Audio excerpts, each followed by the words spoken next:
Sige lang, pangutana na lang. Total, pwede man ninyo i-cut.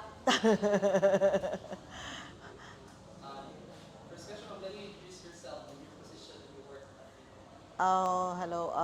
I'm Lorelai Teresa Lim. I used to work in PCOP in 1983 to 84 and then 87 to 89. So I worked with the Institutional Affairs Office as an External Affairs Officer. So I was assigned to three provinces, the provinces of Agusan del Sur, Davao del Norte, and Davao Oriental. So I get to work with the local officials of these provinces. What are your best memories of the admin building? Okay, admin building was a well kept and very organized nga building when we talk of infrastructure, and also when you talk of the institution, of course, well organized sad ang mga different positions. That's why we have the institutional affairs, we have our own publication office, and then the basement, you have all the records there. What was your best personal experience when you worked at the admin building? Well, I get to learn a lot because I was exposed to the external as well as internal visitors of PICOP, of which most of these are the ones in the management, from the top management. So I get to sit down on meetings. So I get to learn a lot on how they run the company, and then what was it all about, the operations. How would you feel if, what was the building's role in people's daily life? So, what's your role in Ang admin, that's where the corporate people work, and the top brass, from the president down to the finance officers and the records officers, and also their IT people. Okay, we have massive machines, computer machines, the IBM. So that's where you can really find advancement, advanced good ang pick up sa ona. What does the building mean to you or the people of Whistler? Well, for me, it is an icon of strength and development. First, development because it would show that Pickup was really advanced in terms not only of infrastructure, but also of its foresight and plans on.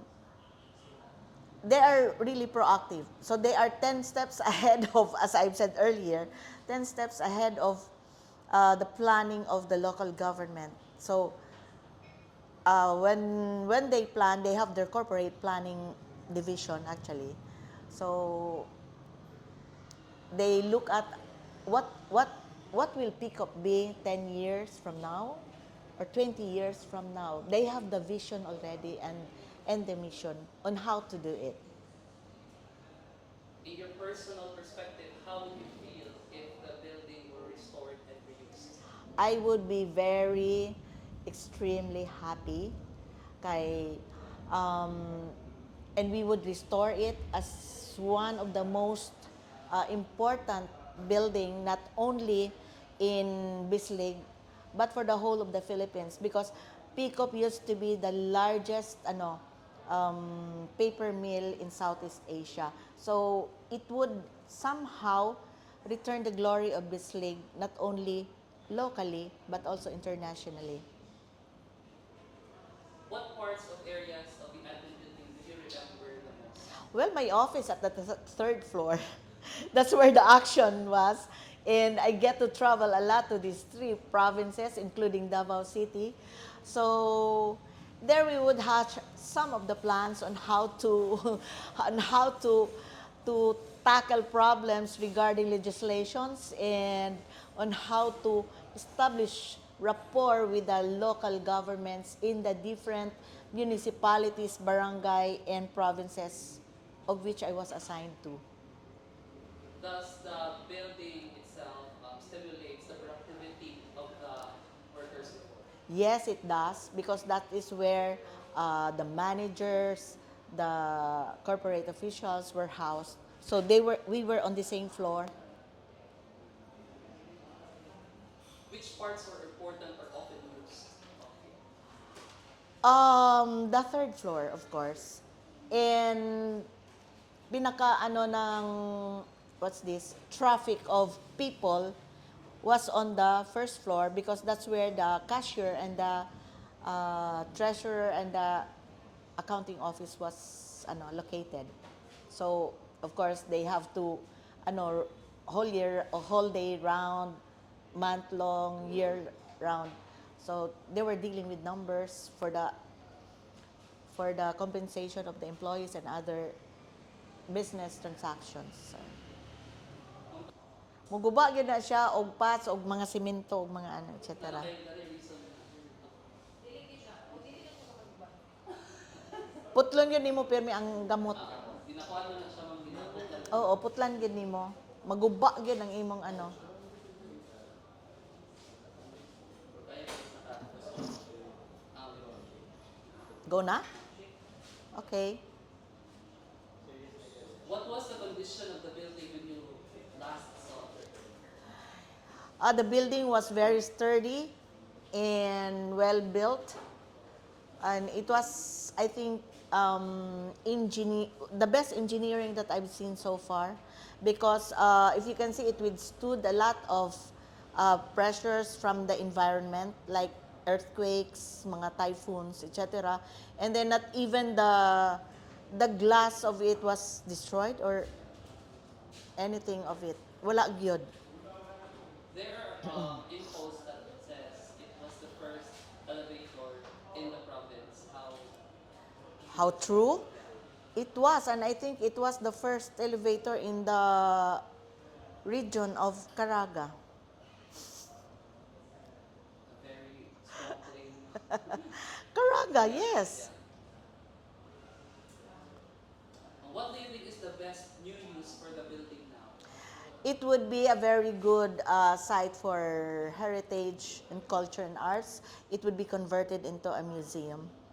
And it would be the first of its kind, I think not only in Mindanao, but in the whole of the Philippines. Because everywhere I travel, it was the typical museum wherein you can see arts and crafts, mga inana. But this one is different. If you go to Cebu, di ba, ang ila it was an old ruined building, na siya mga arts and artifacts. But this one is different. It's industrial. Industrial museum. Yes. How can the building's reuse help this lake or the community? Well, it would somehow return the glory of Bislig as once a very powerful hub for commerce in not only in Surigao del Sur but in the whole of Caraga region. So it would show the strength and the spirit of Bisliganons nga we are that strong, because even after pick-up we thrive, we survive. With your strong memory of the Picopam, can you still remember the uses of each floors, the offices in each floors? Okay, so as I've said earlier, the first floor was for the finance. That's where the treasurer and the cashier were located. And then the basement was for the records and the IT equipments, the IBM machines. And then second floor was with still the HR, the human resource office, the corporate management office, and the internal audit office. Third floor was for the corporate officers, the manager, the president, all the other corporate managers, except the managers of wood department and paper mill and the plywood plant. So they were separate because they had. But for the management and executive, it was on the third floor. And we were just so lucky because being with the institutional affairs, we have to work closely with the top management. So anytime we are on call, so of course I was very lucky to be with that group. Kay anytime we get to meet the top brass and even our visitors, mga diplomats, etc. So we were the frontliners. There's an info yesterday about the use of the roof deck Roof deck. It was for parties lang. parties. You But said most of the time, it was off limits. off limits. Naman mo talaga yung halipad daw siya na pwede No, it's not a helipad. So Because, it's for parties. yeah, because Picop has no helicopter that time. They have their light aircraft. And then when the top brass would come, sometimes they would use the King Air or the Queen Air jet. Pause at ito kaliyot mo. Sige. Okay lang. ko, katulgon ko. Dili na ko tabian. Kay sleepy naman ko. Sige, okay. Napakinaluguman ng mga big personalities nga imong na-witness na anha sa admin building. Non-disclosure, manggudong tana. Of course, the big personalities, I would say, were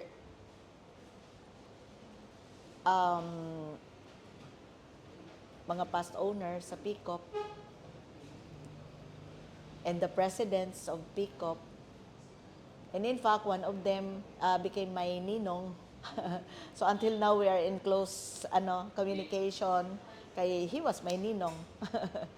So, but then I think they wouldn't want their names to be brought up. Sa CMP ma'am, it mentioned it na mas madako ang iyang value if na ay nakarang ng presidents, na yung mga notable artists nga nakaanha. So, isa sa makapaligon, if na kayo na-witness mo, Na ko'y na-witness nga presidents, actually duha, Cory Aquino and Ramos.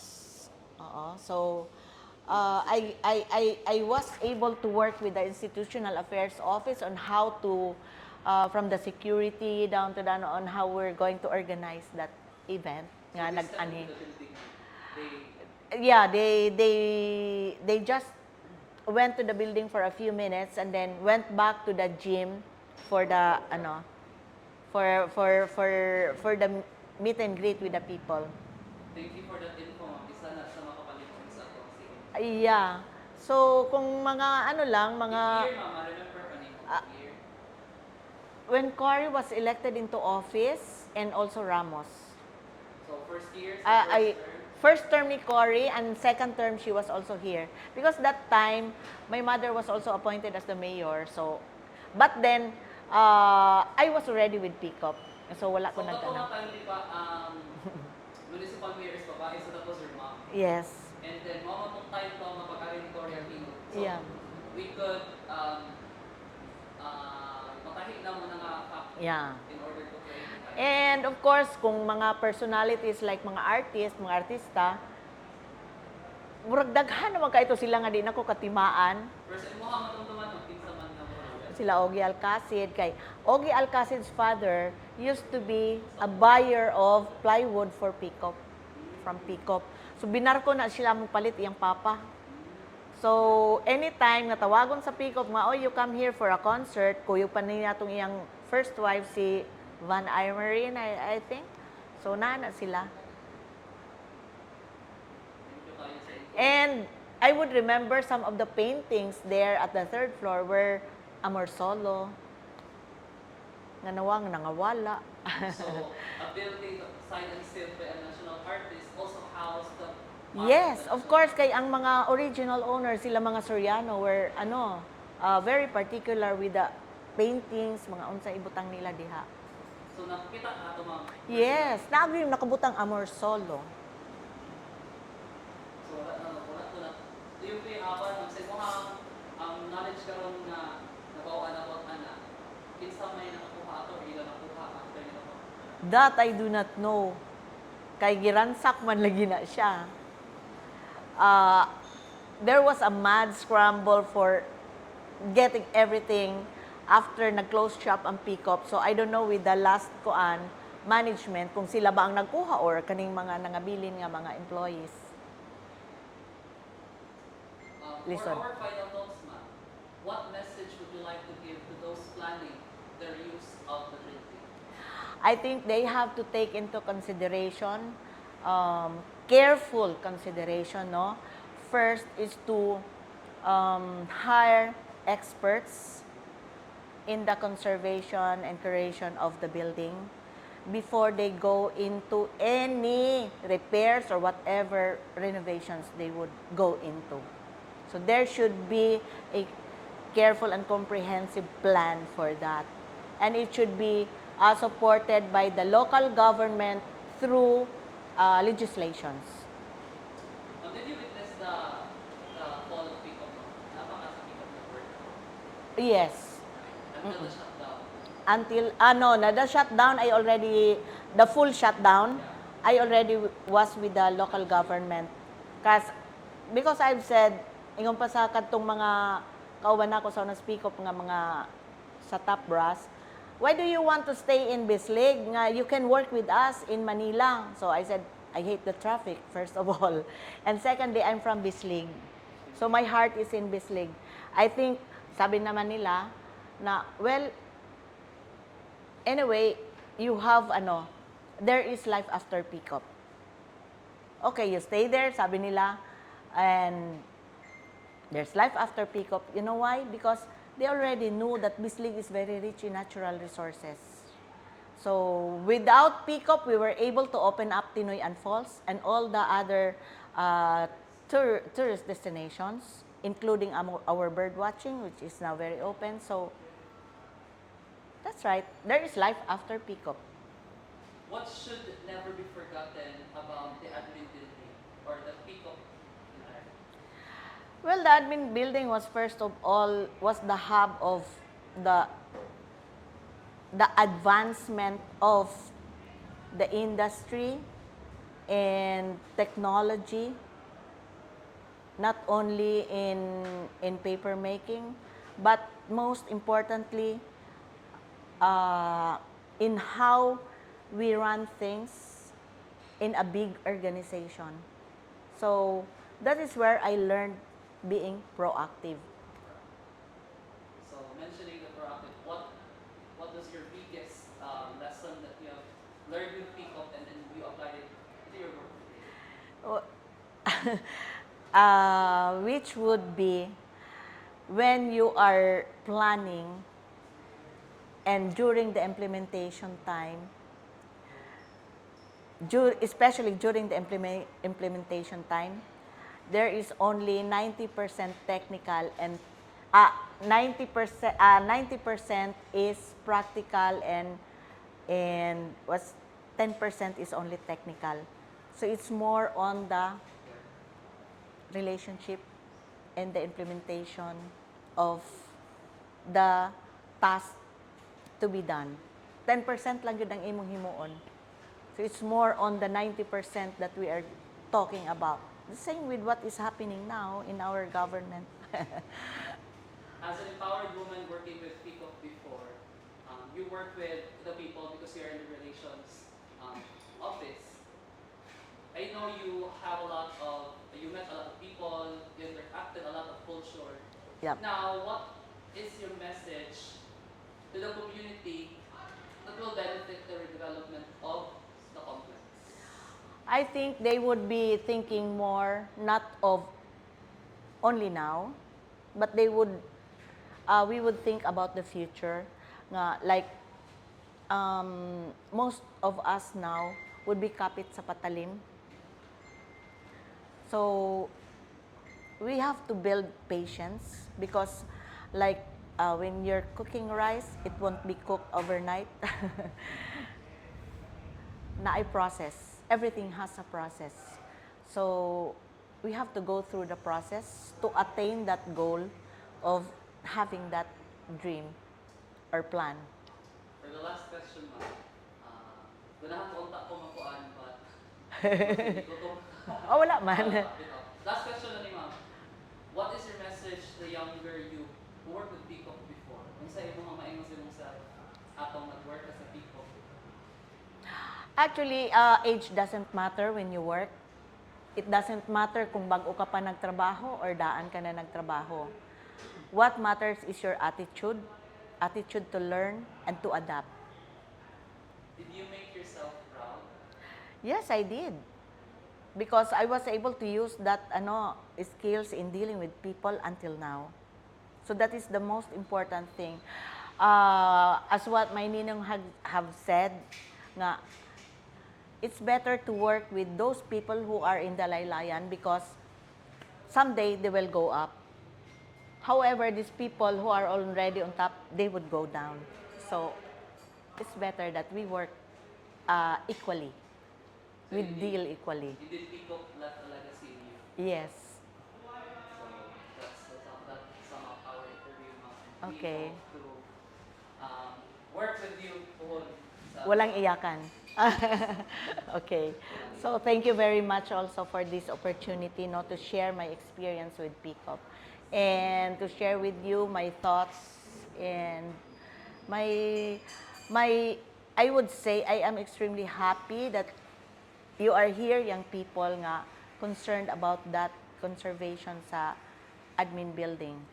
Kay everything is now in ruins. Sakit kaayo tan-awon. So together, let's say Peacock. Pick up. Yeah. Okay. Thank you. Salamatay and mabuhay.